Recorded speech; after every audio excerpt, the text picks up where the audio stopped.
بسم الله الرحمن الرحيم والصلاة والسلام على رسولنا محمد سيد الأولين والآخرين.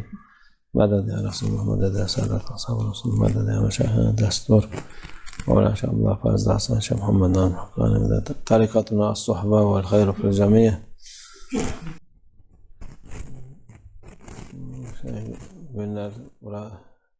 یہ دن بہار کے موسم کے دن ہیں. بہار ہجامہ کا موسم. ہمارے رسول اللہ صلی اللہ علیہ وسلم نے ہجامہ کو ایک بڑی شفا بتایا ہمارے لیے.